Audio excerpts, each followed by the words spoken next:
Learning speedly में आपका स्वागत है। और मैं हूं आपका होस्ट रोहित, और मैं हाजिर हूं एक नया वीडियो लेक्चर लेके फिर से आपके लिए।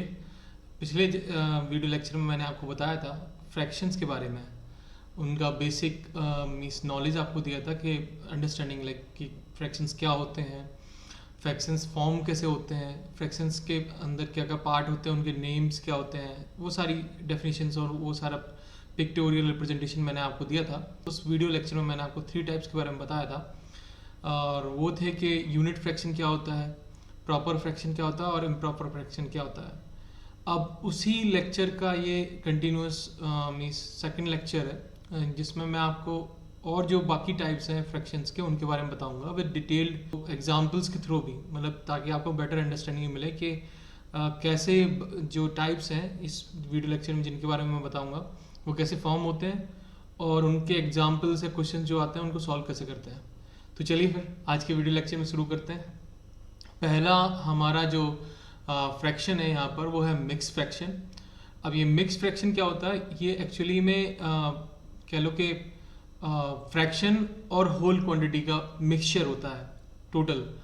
तो आप जैसे कि डेफिनेशन गिवन है, मैं पढ़ता हूँ आपके लिए। Mix fraction is basically an improper fraction formed with the combination of a natural number and fraction. We can convert an improper fraction into a mixed fraction and vice versa. मतलब हम अगर कोई मिक्स फ्रैक्शन गिवन है तो उसको हम improper में convert कर सकते हैं, और अगर इम्प्रॉपर फ्रैक्शन गिवन है तो हम उसको मिक्स फ्रैक्शन में कन्वर्ट कर सकते हैं। मैंने आपको पिछले लेक्चर में भी, जब मैं आपको प्रॉपर फ्रैक्शन इम्प्रॉपर फ्रैक्शन के बारे में बता रहा था, तो वहाँ पर मैंने आपको विथ एग्जाम्पल कि कैसे हम एक इम्प्रॉपर फ्रैक्शन को मिक्स फ्रैक्शन कन्वर्ट कर सकते हैं, वो मैंने आपको बताया था, और वो आप पिछले लेक्चर में देख सकते हैं। मैं आपको इस वीडियो के टॉप पर लिंक प्रोवाइड कर दूंगा उस वीडियो लेक्चर का। चलिए, मैंने यहाँ पर जैसा कि डेफिनेशन में बताया, नेचुरल नंबर और फ्रैक्शन का मीन्स का मिक्सअप होता है, इम्प्रॉपर फ्रैक्शन होता है। तो यहाँ पर कुछ एग्जाम्पल्स मैंने पिक्टोरियल रिप्रेजेंटेशन दिया है आपको थ्रू एग्जाम्पल्स, आप देख सकते हो। अब ये सारे क्या हैं, ये जितने एग्जाम्पल्स मैंने लिखे हैं ये सारे इम्प्रॉपर फ्रैक्शंस हैं। ऑल्दो इनमें फिलअप नहीं किया है, सिर्फ एक में ही जो पिक्चर है उसमें फिलअप किया है। तो आप देख सकते हो दिस वन जो साइड में लिखा हुआ है, इसको ये रिप्रेजेंट करता है कि होल क्वांटिटी नेचुरल नंबर्स की बात यहाँ पर हो रही है डेफिनेशन में। तो ये वन यानी कि ये एक सर्कल है जो कि 4 पार्ट्स में डिवाइडेड है, बट वो जो पहला पार्ट है वो कंप्लीट है, वो डिवाइडेड नहीं है, क्योंकि one represents this whole quantity. ठीक है, और बाकी जो सेकंड पार्ट है यानी कि ये वाला, इसमें भी 4, क्योंकि डिनोमिनेटर मैंने आपको जैसे बताया था कि जितना नंबर डिनोमिनेटर में होगा उतने ही पार्ट्स में आपको एक होल क्वांटिटी को डिवाइड करना पड़ेगा, और जो टॉप न्यूमरेटर में जो नंबर होगा वो कहलाएगा कि जितने मीन्स कितने पार्ट सेलेक्टेड हैं। तो न्यूमरेटर रिप्रेजेंट्स कि how many parts selected, and denominator represent कि कितने पार्ट्स में एक होल क्वांटिटी को डिवाइड किया गया है। तो आप देख सकते हो ये तो वन जो है ये तो होल क्वांटिटी है पूरा कंप्लीट, इससे तो कोई लेना देना है नहीं, मतलब ये इंक्लूडेड है, बट ये फ्रैक्शन को डिफाइन कर नहीं रहा है, दिखा नहीं रहा है फ्रैक्शन पार्ट। फ्रैक्शनल पार्ट इसमें इस पर्टिकुलर क्वेश्चन में ये वाला है, जिसमें जो डिनोमिनेटर 4 यानी कि ये होल क्वांटिटी 4 में डिवाइडेड है, और 2 न्यूमरेटर में दैट इज 2 पार्ट सेलेक्टेड है, तो 2 यहाँ पर कलर्ड भी है, आप देख सकते हो। अब इसी तरीके से अगर मैं ये पार्ट कहूँ तो इसमें ये 3 है जो कि होल क्वांटिटी को रिप्रेजेंट कर रहा है, तो यानी कि ये 3 पार्ट्स ये पूरा कंप्लीट हो जाएंगे, मतलब ये तो पूरा कंप्लीट इसी की तरह, जैसे ये है ये होल क्वांटिटी, ऐसे ये 3 पार्ट भी पूरे होल क्वांटिटी में कंप्लीट हो जाएंगे। फिर ये जो बचा हुआ पार्ट है ये फ्रैक्शनल पार्ट है। अब क्योंकि आप देख सकते हो कि हर पार्ट जो था वो 5 पार्ट्स में, क्योंकि डिनोमिनेटर में 5 है तो 5 पार्ट्स में डिवाइडेड है, 1 2 3 4 5। आप लेकिन सेलेक्टेड कितने हैं तो हमें देखना पड़ेगा न्यूमरेटर में कितना है, तो वो 3 है, तो सेलेक्टेड हो जाएंगे हमारे 3। दैट मीन्स हम ये सिर्फ 3 सेलेक्ट करेंगे और इन 2 को हम छोड़ देंगे। ठीक है, समझ में आया। यहाँ पर जैसे 2 है तो 2 होल क्वांटिटी हो गई, बाकी जो थर्ड होगा उसमें ओनली 1 पार्ट सेलेक्टेड है आउट ऑफ 3, क्योंकि 3 पार्ट्स में डिवाइडेड है हर होल क्वांटिटी। आप देख सकते हो हर ट्राइंगल 3 पार्ट्स में डिवाइडेड है। ठीक है, इसी तरह बाकी एग्जांपल्स में आप देख सकते हो जितना लिखा होगा डिनोमिनेटर में, like apart from natural number जो साइड में लिखा हुआ है, उसके अलावा जो फ्रैक्शनल पार्ट है उसमें जितना भी डिनोमिनेटर लिखा होगा उतने ही पार्ट में हर होल क्वांटिटी डिवाइडेड होगी, और जो न्यूमरेटर में गिवन होगा वो सेलेक्टेड होगा। अब यहाँ पर एक क्वेश्चन बनता है कि हम इसको पढ़ते कैसे हैं। तो फॉर एग्जांपल जैसे अगर मैं इसको उठाता हूँ 1 इस मीस साइड में और 2/4, तो इसको हम पढ़ेंगे 1:2/4, 1:2/4। अब यहाँ पर है conversion of mix fractions in improper fraction, कि मान लीजिए अगर आपको मिक्स फ्रैक्शन दिया है तो उसको इम्प्रॉपर फ्रैक्शन में कैसे कन्वर्ट करेंगे। और पिछले लेक्चर में जैसे मैंने आपको बताया था वहाँ पर इम्प्रॉपर से मिक्स में कैसे कन्वर्ट करते हैं। अब इस लेक्चर में मैं बता रहा हूँ आपको कि अगर मिक्स दिया तो इम्प्रॉपर में कैसे कन्वर्ट करते हैं। तो आपको करना कुछ नहीं है, यहाँ 3 एग्जाम्पल लिखे हुए हैं। आपको ये डिनोमिनेटर इस होल क्वांटिटी से पहले मल्टीप्लाई करना होगा। तो आप देख सकते हो ये लिखा हुआ है मैंने 4×1, और उसके बाद जो न्यूमरेटर है वो उसमें इसके जो रिजल्ट है जो 4×1 जो मीन्स आफ्टर मल्टीप्लाइंग उसमें ऐड करना होगा। तो 4×1 + 2, तो आप देख सकते हो 4×1 इज 4 ओनली, और उसमें 2 ऐड करोगे तो 6 हो जाएगा, तो 6/4। तो हमारा जो फाइनल रिजल्टेंट इम्प्रॉपर फ्रैक्शन है वो हो जाएगा 3/2। इसी तरीके से नेक्स्ट वाले में 7×3 करेंगे और +2 कर देंगे, तो 7×3 21 + 2 23/7। 23 is a prime number, 7 is also prime number, they won't have a means common divisor, means ये दोनों प्राइम नंबर है तो इनमें कोई भी कॉमन डिवाइजर तो होगा नहीं जो डिवाइड कर सके इन दोनों को, तो ये फ्रैक्शन एज इट इज रहेगा। इसी तरीके से अब इस वाले फ्रैक्शन में आप देखिए मिक्स फ्रैक्शन को जो इम्प्रॉपर में कन्वर्ट किया है 9×2 + 4/9, तो एक इवन नंबर है एक ऑड नंबर है, और इन दोनों इवन ऑड नंबर्स जो लिखे हुए हैं 22/9 इनका कोई कॉमन डिवाइजर नहीं है, तो ये भी इनका यही रिजल्टेंट फ्रैक्शन कह सकते हो आप। नेक्स्ट पे चलते हैं। नेक्स्ट फ्रैक्शन हमारा क्या है, वो है हमारा लाइक फ्रैक्शन। अब लाइक फ्रैक्शन बहुत इजी है, इसमें हमें सिर्फ इतना देखना होता है कि हमारा जो फ्रैक्शन गिवन है वो कितने पार्ट उसमें सेलेक्टेड हैं और कितने पार्ट्स में हर होल क्वांटिटी डिवाइडेड है। तो यहाँ एक कॉमन चीज़ ये है कि जितने भी होल क्वांटिटी हैं लाइक फ्रैक्शन में वो सारे इक्वल पार्ट्स में डिवाइडेड होंगे। अब न्यूमरेटर में पार्ट्स डिफरेंट हो सकते हैं सिलेक्टेड पार्ट, तो यहाँ पर देख सकते हैं हमारे पास में like fractions group from the picture to the right. तो यहाँ पर देखिए जो राइट मीन्स पिक्टोरियल अलग रिप्रेजेंटेशन है और जो न्यूमेरिकल है कह लो क्या फ्रैक्शंस का जो रिप्रेजेंटेशन है वो अलग है। तो मैंने यहाँ पर कुछ एग्जांपल्स को उठाया है और उनको यहाँ पर शो किया है। तो आप देख सकते हो जितने भी एग्जाम्पल लिए हैं मैंने कंपैरिजन के लिए, जितने भी यहाँ पर केसेस लिए हैं, तो पहले वाले में जैसे 2 एग्जाम्पल हैं, अब इसी में से जितने भी न्यूमेरिकल एग्जांपल्स गिवन है उन्हीं को मैंने उठाया है। तो 1/8 और 7/8, तो ये रहा आपका 7/8, ये रहा 1/8। तो यहाँ पर आप देख सकते हो ये दोनों लाइक फ्रैक्शन हो जाएंगे। क्यों? क्योंकि डिवाइड जो डिनोमिनेटर है वो सेम है, होल क्वांटिटी जो है वो सेम पार्ट्स में डिवाइडेड है। सेलेक्टेड यहाँ डिफरेंट है, एक में सिलेक्टेड 1 है, यानी कि एक में न्यूमरेटर की बात कर रहा हूँ मैं 1 है, और दूसरे में सिलेक्टेड 7 है। ठीक है, तो डिफरेंट हो सकते हैं। तो यहाँ पर अब ये दोनों फ्रैक्शन क्या हो जाएंगे, लाइक फ्रैक्शन। यानी कि आपको अगर सिंपल वर्ड्स में कहूँ, 2 फ्रैक्शन या 2 से ज़्यादा फ्रैक्शन, ऐसे फ्रैक्शन जिनमें डिनोमिनेटर सेम हो बट न्यूमरेटर डिफरेंट हो, उनको हम लाइक फ्रैक्शन कहेंगे। ठीक है, तो यहाँ पर देखिए यहाँ पर सारे जो डिनोमिनेटर हैं वो 9 है, तो ये सारे मीन्स लाइक फ्रैक्शन हो जाएंगे, और इनमें सभी में आप देख सकते हो न्यूमरेटर डिफरेंट है। इसी तरीके से थर्ड पार्ट में आप देखिए जो होल क्वांटिटी है उनमें डिवाइडेड है 10 में, यानी कि सारे जो फ्रैक्शन है वो उनमें डिनोमिनेटर जो है वो 10 है, और इसलिए ये सारे मीन्स के लिए लाइक फ्रैक्शंस हैं।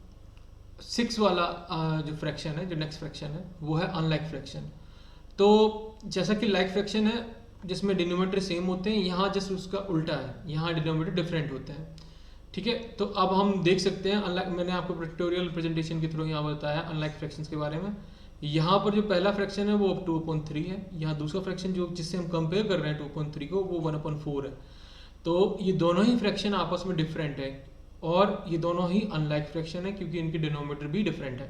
ठीक है, तो ये सारे जितने 3/7 है या 2/9 है या अब 4/9 और 2/9 ये लाइक फ्रैक्शन हो जाएंगे। ठीक है, ये एग्जाम्पल मैंने जानबूझ के यहाँ रखा ताकि आपको बता सकूं कि ये मीन्स ऑल्दो इन सारे एग्जाम्पल्स में लाइक फ्रैक्शन का भी एक एग्जाम्पल है, एक कंपैरिजन है। बट अगर आप इसको और इसको कंपैरिजन करोगे तो वो लाइक फ्रैक्शन नहीं है, क्योंकि एक 3/7 है, दूसरा 2/9 है। इसी तरीके से 3/13 भी सब बाकी सारे फ्रैक्शन से अलग है। तो 3/13 को जिससे भी आप कंपेयर करोगे वो दोनों क्या हो जाएंगे, अनलाइक फ्रैक्शन हो जाएंगे। ठीक है, अब यहाँ एक बेसिक से क्वेश्चन ये आता है कि अगर मान लो हमें दो अनलाइक फ्रैक्शंस दिए हैं और उनको अगर हमें लाइक फ्रैक्शन में कन्वर्ट करना है तो हम कैसे करेंगे। तो मैंने आपको वो एग्जांपल के थ्रू यहाँ पर समझाया है, conversion of like fraction into conversion of unlike fraction into like fraction. आपको करना ही है, जैसे यहाँ पर 2/3 और 1/4 दो अनलाइक फ्रैक्शंस आपको गिवन थे। आपको ये जो पहला फ्रैक्शन है 2/3, तो इसमें आपको मल्टीप्लाई करना है दूसरे फ्रैक्शन का डिनोमिनेटर, यानी कि जो दूसरा फ्रैक्शन है 1/4, तो उसका डिनोमिनेटर क्या है 4। तो वो आपको पहले वाले फ्रैक्शन 2/3 के न्यूमरेटर और डिनोमिनेटर दोनों में मल्टीप्लाई करना है। तो 2 × 4 और 3 × 4 हो जाएगा। तो ये आ जाएगा आपका रिजल्ट, जो आ जाएगा रिजल्टिंग फ्रैक्शन आ जाएगा वो आ जाएगा आपका 8/12। इसी तरीके से जैसा आपने अभी पहले फ्रैक्शन की न्यूमरेटर डिनोमिनेटर में दूसरे फ्रैक्शन का डिनोमिनेटर, याद रखना डिनोमिनेटर, वो मल्टीप्लाई किया ऊपर नीचे। अब हम क्या करेंगे, जो दूसरा फ्रैक्शन है 1/4, इसमें मल्टीप्लाई करेंगे पहले फ्रैक्शन का डिनोमिनेटर। तो आप देख सकते हो 1/4 जो सेकंड फ्रैक्शन है उसमें मैंने दूसरा जो फ्रैक्शन है उसका डिनोमिनेटर विच इज 3 यहाँ मल्टीप्लाई किया है ऊपर नीचे दोनों में, न्यूमरेटर डिनोमिनेटर में, तो अगेन 3/12 आ गया। अब यहाँ आप देखिए जो डिनोमिनेटर्स हैं वो सेम हो गए। अब जैसा मैंने आपको भी बताया था कि जब डिनोमिनेटर सेम होते हैं तो क्या हो जाते हैं, वो लाइक फ्रैक्शंस हो जाते हैं। अब ये मैंने किया कैसे, एक तो ये सिंपल तरीका है कि आप एक फ्रैक्शन में दूसरे फ्रैक्शन का डिनोमिनेटर मल्टीप्लाई कर दो ऊपर नीचे, और सेकंड वाले फ्रैक्शन के लिए भी सेम थिंग कि पहले वाले फ्रैक्शन का डिनोमिनेटर मल्टीप्लाई कर दो, या फिर आप जो डिनोमिनेटर्स गिवन है दोनों फ्रैक्शंस के उनका एलसीएम ले लो। तो मैंने यहाँ पे वो भी करके दिखाया। 3 और 4 का एलसीएम लेंगे आप, तो इस तरीके से इसका लो के फैक्टराइजेशन करके देख लीजिए, प्राइम फैक्टराइजेशन, और उसका एलसीएम भी कितना आता है, 12 आता है।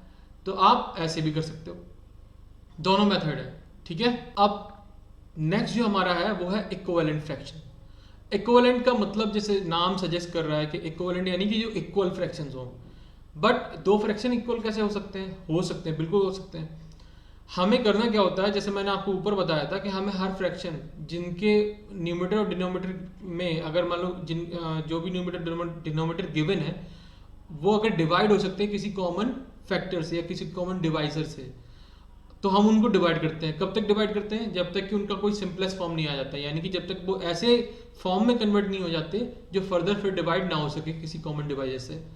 तो अब यहाँ पर आप देखिए, इस पिक्चर में देखिए, यहाँ पर 4 अलग अलग फ्रैक्शंस लिए हैं और सभी फ्रैक्शन डिफरेंट है। एक 1/2 है, दूसरा 2/4 है, तीसरा 3/6 है और चौथा 4/8 है।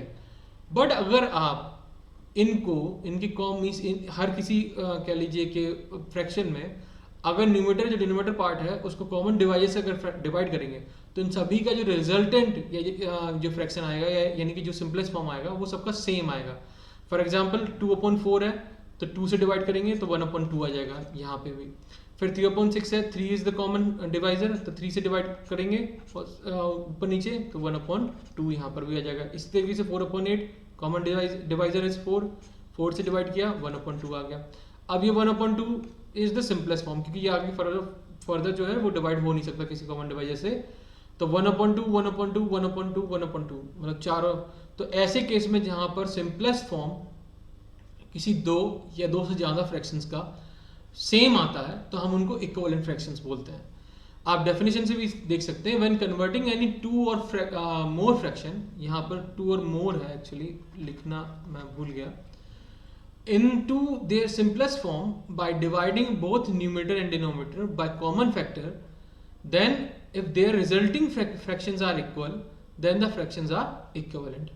अब और फर्दर मैंने इसको ऐसे डिवाइड करके दिखा दिया, हालांकि लेकिन आप समझ सकते हो कि 1/2 और 2/4 पर कंपेरिजन किया 1/2 आया, यहाँ पे भी 1/2 आया, यहाँ पे भी 1/2 आया, तो ये सारे क्या है आपस में इक्वल है, इक्विवेलेंट फ्रैक्शंस है। ये हमारा था आज का लेक्चर जिसमें मैंने आपको और जो 4 फ्रैक्शंस हैं उनके बारे में बताया। तो टोटल हमारे 7 फ्रैक्शंस होते हैं, 7 तरह के। पहला प्रॉपर, दूसरा इम्प्रॉपर, फिर यूनिट, फिर मिक्स फ्रैक्शन, उसके बाद like, unlike and then equivalent fraction. ठीक है। और मैंने कोशिश तो यही की है कि आपको सबसे सिंपलेस्ट वे में समझा सकूं ताकि ये इजीली समझ में आ जाए। अगर फिर भी कोई अगर डाउट रहता है तो आप कमेंट बॉक्स में प्लीज़ बताइएगा, और मैं कोशिश करूंगा कि अगर इसमें ये अगर कोई भी पर्टिकुलर पार्ट इसका समझ में नहीं आया तो मैं आने वाले जो लेक्चर्स हैं आगे उनमें बताने की कोशिश करूंगा, और दूसरे मेथड को भी ट्राई करूंगा ताकि आपको समझ में आए। मेरा मेन पर्पस यही है इन वीडियोस को बनाने का, ताकि एक फ्री रिसोर्स मिले हर स्टूडेंट को, और वो यहाँ से इजीली हर टॉपिक को अच्छे से समझ सकें। ठीक है, चलिए फिर मिलते हैं नेक्स्ट वीडियो में एक और नया वीडियो लेक्चर लेके। अभी तो क्योंकि फ्रैक्शन का ही एक और वीडियो आएगा जिसमें अभी मैंने आपको सिर्फ डेफिनेशन के थ्रू ये समझाया है। नेक्स्ट वीडियो में आपको विद थॉरो एग्जांपल्स के थ्रू समझाऊंगा कि कैसे क्वेश्चंस आ सकते हैं, और अलग अलग और अरिथमेटिक ऑपरेशंस के साथ में कैसे उन क्वेश्चंस को सॉल्व करते हैं। Alright, okay then, we'll see you in the next video. Take care of yourself. Bye.